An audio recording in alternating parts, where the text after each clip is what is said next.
Passionnés de voile et de course au large, bonjour et bienvenue dans ce nouvel épisode spécial d'Actu Large, l'émission où je vous résume l'actualité du Vendée Globe et du Vendée Globe virtuel, du Trophée Jules Verne virtuel et du Vendée Globe sur Sayoway tous les dimanches à 18 h.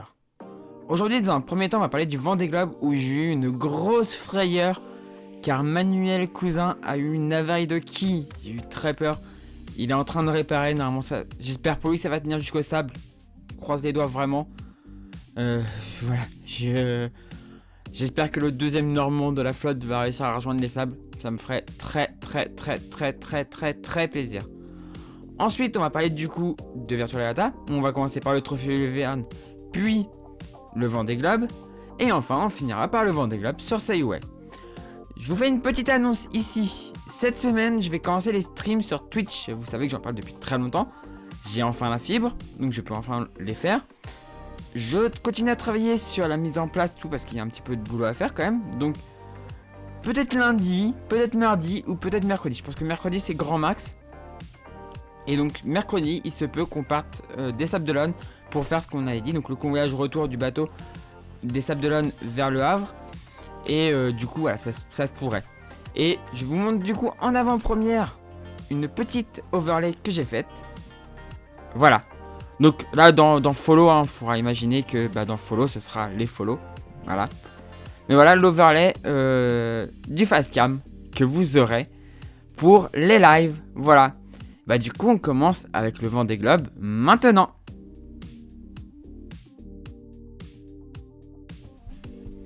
Et donc on se retrouve pour le Vendée Globe où on se retrouve du coup le 3 où on avait laissé Clarisse presque à l'arrivée. Et Clarisse est arrivée, c'était une belle arrivée de Clarisse. Oh là, un peu rapide quand même. On va ralentir un peu.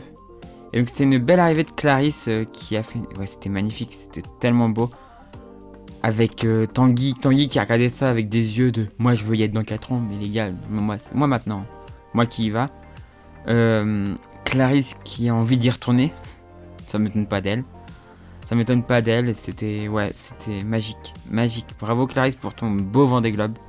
Bravo pour ton premier beau Vendée Globe. Et j'espère te revoir dans 4 ans vraiment. J'espère vraiment te revoir dans 4 ans en mode course, en mode compétitrice. Parce qu'on te connaît en mode compétitrice. Avec un bateau plus performant, même si j'adore le bateau que tu avais là.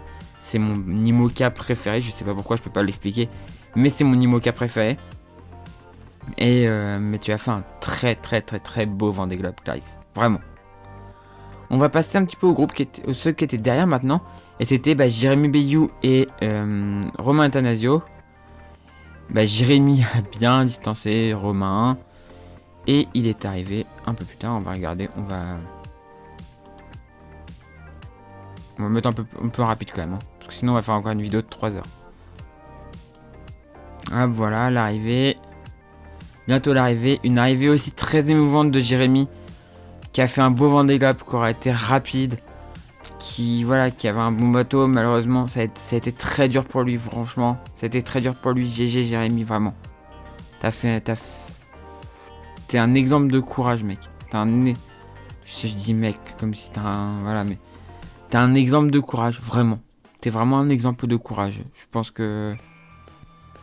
Je crois que t'as des enfants, mais tes enfants peuvent être fiers de toi. Tu peux être fier de toi, ta famille peut être fière de toi. T'as fait vraiment un truc de fou.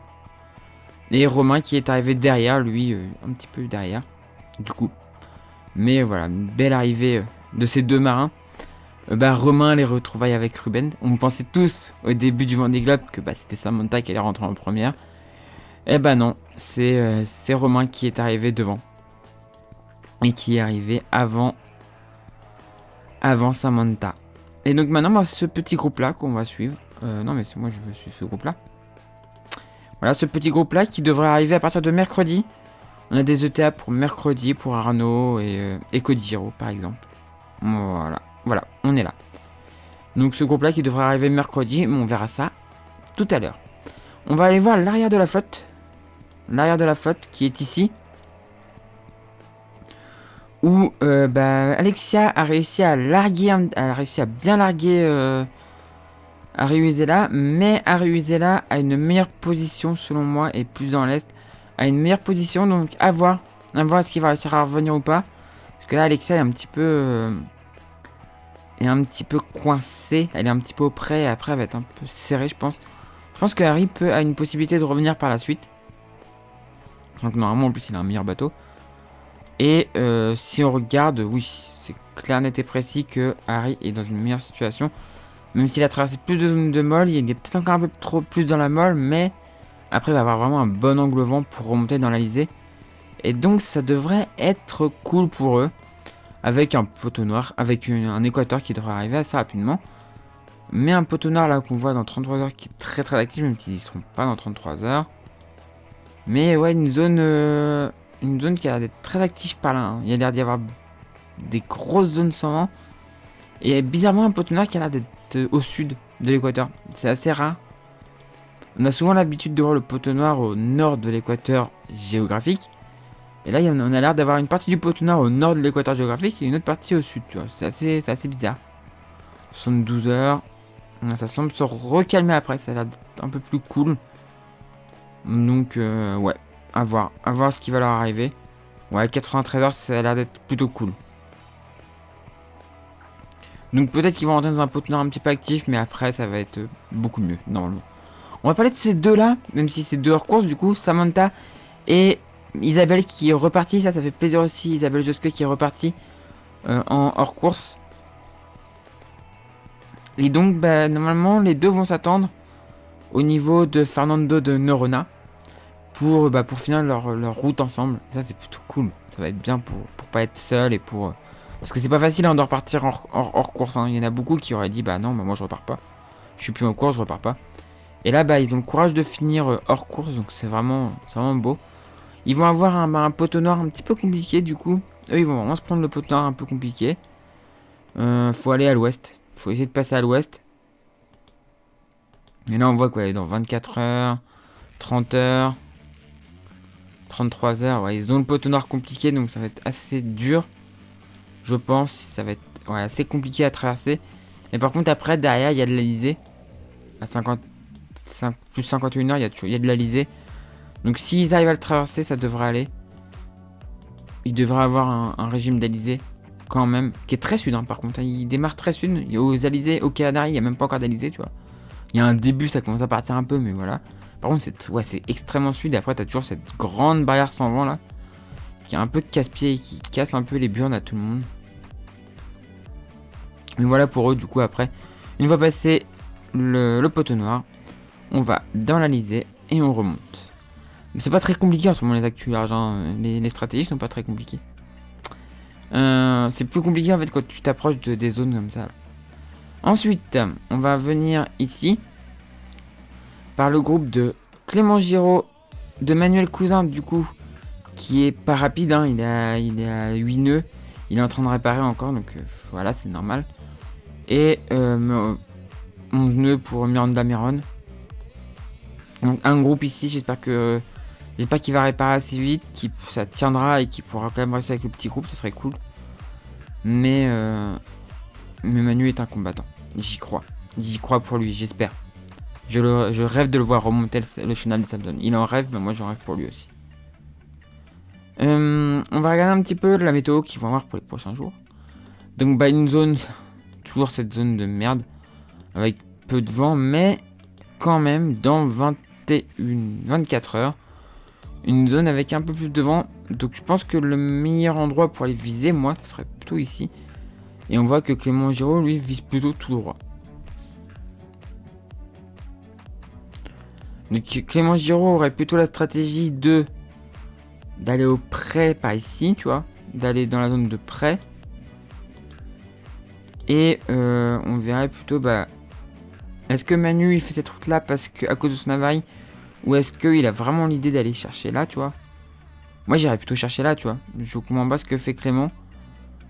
Clément, il va peut-être essayer d'aller jouer à la limite du système, mais c'est risqué, quoi. C'est risqué, tu risques de perdre énormément, quoi. Ouais, quoique ça se décale après.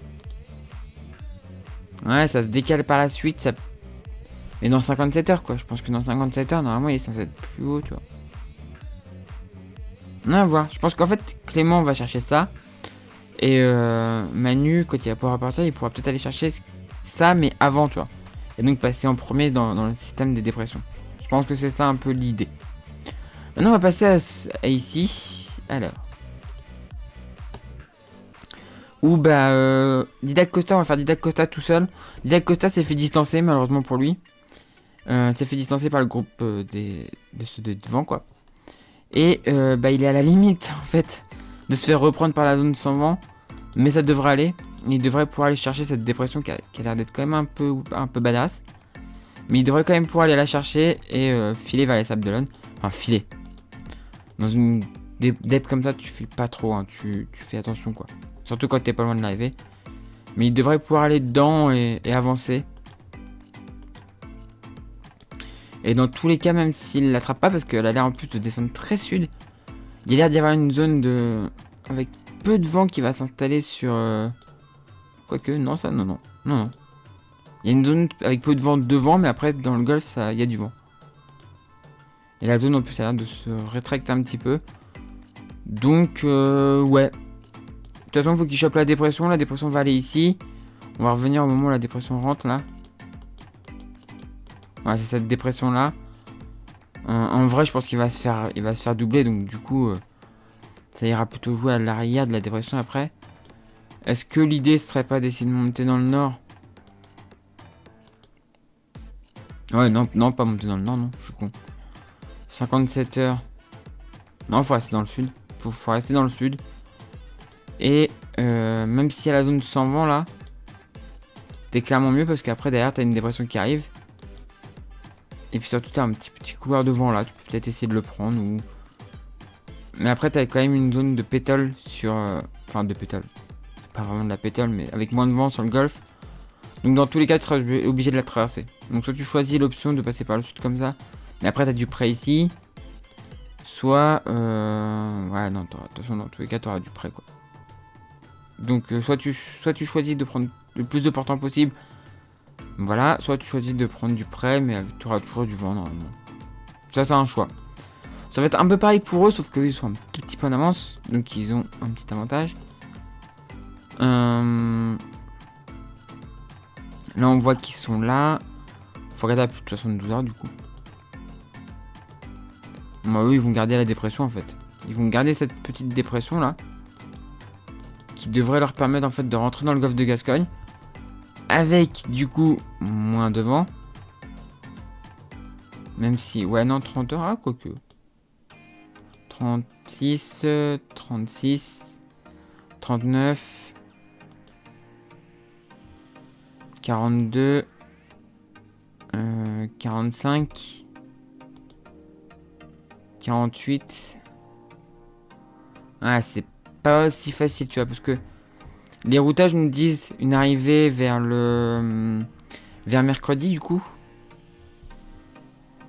Et donc dans les 72 heures quoi. Et là on voit que ouais non de toute façon oui non faut qu'il reste au sud. Et qu'ensuite il y a cette petite dépression là 48. Qui peuvent peut-être eux aller choper et rester dans celle-là pour aller du coup 54, voilà c'est ça. En fait on va revenir à leur position actuelle. Ils restent dans cette dépression là, tous. Ils restent dans le sud, clac. L'objectif c'est d'aller viser le Cap Finistère. Selon moi l'objectif ça va être d'aller chercher le Cap Finistère. Après le Cap Finistère il y a une dépression qui va les rattraper parce qu'ils vont avoir un peu moins de vent. Une dépression qui va les rattraper, qui va commencer à les propulser dans le golfe de Gascogne. Et ensuite... Mais du coup la dépression les propulsera dans le golfe de Gascogne pour une arrivée à peu près dans les 60 à 72 heures à peu près. Voilà, avec une dépression normalement s'il reste bien au sud, mais il faut qu'ils arrivent à passer devant cette zone de molle.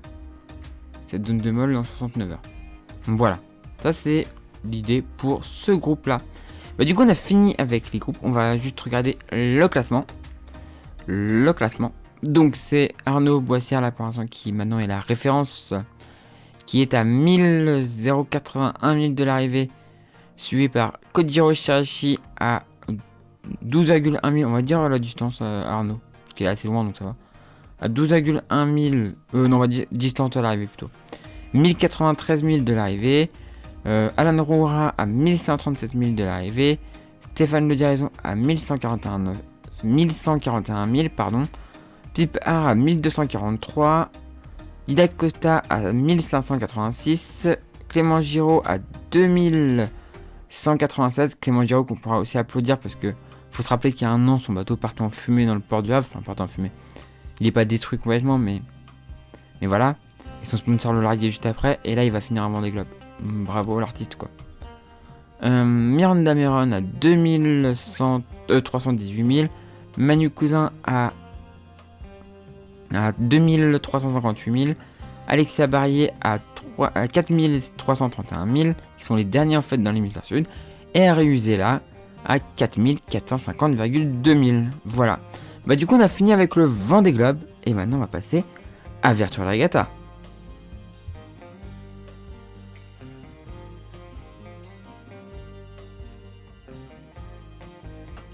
Et donc on se retrouve sur le trophée Jules Verne sur Virtual Regatta, où mon bateau avance à 25 nœuds dans l'océan Atlantique. Dans l'océan Atlantique, parce que vous allez voir qu'on est revenu dans l'océan Atlantique, l'Atlantique Sud. On a passé le Cap Horn. Normalement le routage voulait que je passe là. Moi j'ai voulu aller près du Cap Horn, donc j'ai fait passage près du Cap Horn. J'ai sûrement perdu un peu de temps, mais bon, c'est pas grave. Je suis 631ème, donc j'ai gagné encore des places, ça c'est cool. J'ai encore gagné un peu de temps sur les chronos. J'ai gagné encore un peu de 1000 sur eux, j'ai l'impression. Donc c'est peut-être une bonne nouvelle. Là, il y a un bateau qui descend, c'est qui? C'est qui? Ah, Nashkit. Bah, il est là. Donc ça, c'est plutôt cool. On remonte. On commence la remontée de l'Atlantique. Je vais vous montrer les routages. Alors, c'est ça. Voilà. Et c'est ça. Non, c'est pas ça, c'est ça. Voilà. Donc les routages, pour l'instant, nous font remonter tranquillou bilou. On va dézoomer. Alors, c'est parti. Donc, la remontée. Donc là, ça remonte assez facilement. Ensuite, ça commence à se compliquer un petit peu avec une petite manœuvre ici, qui sera un empannage. Pour aller gagner un nouveau régime de vent avec des vents assez forts. Donc c'est plutôt cool. 21 nœuds. On passe juste derrière une petite dépression au portant. On continue la remontée. On repasse dans le système. On va aller au près après. On va venir virer de bord pour aller se caler dans l'Alizé. Régime d'Alizé classique. On passe le poteau noir. Assez facile. Normalement, regardez. Mince. Ah, je vais juste mettre la météo là. Voilà. Un poteau noir assez simple. Et est-ce qu'on a une arrivée? Presque. Pour l'instant, le 23/02/2021, à minuit, on serait plus très loin de l'arrivée, en vrai. Est-ce qu'on aurait une petite dépression là? Oui, à 28 nœuds, c'est bien. 29, 28 nœuds. Il va rester devant. Ça sera la course pour rester devant, mais ça le fera. Normalement, ça devrait le faire. Et donc, on arrivera à Ouessant. Voilà. Et du coup, on a fini avec le trophée Jules Verne sur Virtual Regatta. Et maintenant, on va passer au Vendée Globe. Du coup, on se retrouve pour le Vendée Globe sur Virtual Regatta. Et on peut voir que ça arrive petit à petit. Là, c'est qui? C'est mon Boboato qui est en train d'arriver à la 272 778e place.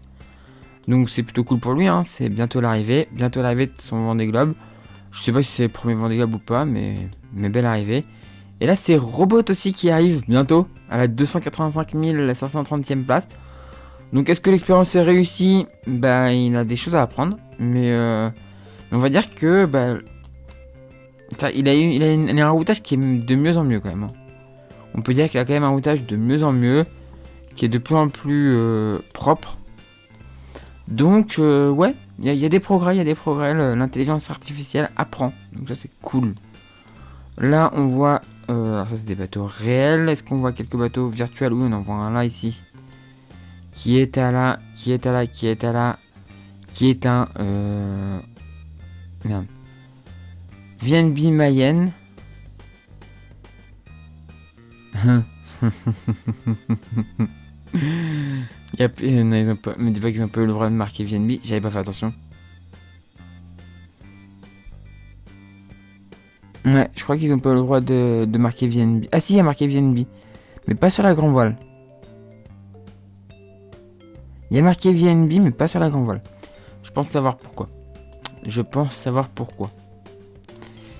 Ça, c'est la même raison qui normalement interdit d'appeler critère 8 critère 8. Mais bon. On va pas rentrer dans la politique. On va pas parler de politique ici. Sinon, je risquerais de m'agacer un peu contre ce genre de loi qui... Enfin, voilà. Et donc, voilà les bateaux qui arrivent petit à petit au port des Sables d'Olonne, alors que le Vendée Globe virtuel sur Virtual Arena, il y a encore un bon mois. Hein. Il y a encore un mois, je crois, avant que ça ferme. Donc, si vous êtes encore en course, vous avez encore le temps d'arriver. Et maintenant, vous pouvez aussi, si vous êtes arrivé, vous avez votre petite revue de presse dans le... Bah, je vais vous montrer. Hein. Je vais aller dans l'accueil. Je vais vous montrer.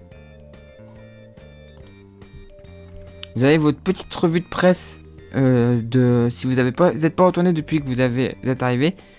Allez voir, vous avez une petite revue de presse. C'est rigolo.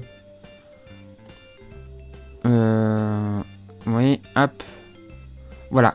Vous avez une petite revue de presse comme ça. De votre bateau. Enfin, voilà. C'est cool. De toute façon, mon prénom, vous connaissez, je m'en fous. Vous avez votre revue de presse de votre bateau, donc c'est plutôt cool. C'est plutôt cool. La une de Voilier Voilier. C'est pas mal. C'est pas mal.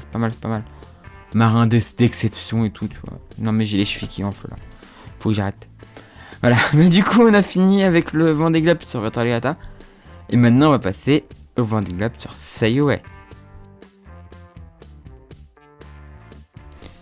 Et donc on se trouve sur le Vendée Globe de Sail Away, même si on n'est pas sur Sail Away, on est sur un site qui me permet de voir les bateaux encore en course actuellement. Et on voit que y a un petit peu de stratégie, ça va être marrant l'arrivée, je pense aussi pour eux. On voit des bateaux à l'est, des bateaux à l'ouest. Actuellement, le dernier arrivé est le dernier encore en mer est le 90e. Donc il y a 90 bateaux qui sont arrivés. Donc le dernier arrivé c'est le 89e qui est Simtrain. Oh, en plus un abonné à ma chaîne de Twitch. Enfin un follow à ma chaîne Twitch, pas abonné, follow. Donc cool, 89e place. Je sais qu'elle a eu des petits bugs, il m'en a parlé, donc voilà. Mais et derrière ça se bat. Donc ça va être une arrivée dans les prochains jours là.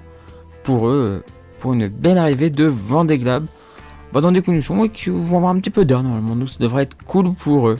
Voilà. Du coup, on reparlera du Vendée Globe virtuel de Sail Away dans le prochain Actu Large mercredi. Et du coup, on a fini avec cette Actu Large et on passe tout de suite à l'outro. Voilà, j'espère que cette vidéo vous a plu. Si c'est le cas, n'hésitez pas à mettre un pouce en l'air, à commenter et à la partager. Si vous n'êtes toujours pas abonné à la chaîne, n'hésitez pas à vous abonner pour ne pas rater des prochaines vidéos. Et si vous voulez aider financièrement la chaîne, n'hésitez pas à la faire sur Utip ou Tipeee. Les liens sont dans la description de la vidéo pour aller une publicité ou une vidéo, ça ne vous coûte rien, moi ça rapporte quelques centimes.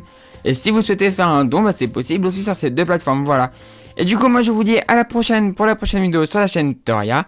Et du coup, ciao tout le monde, ciao.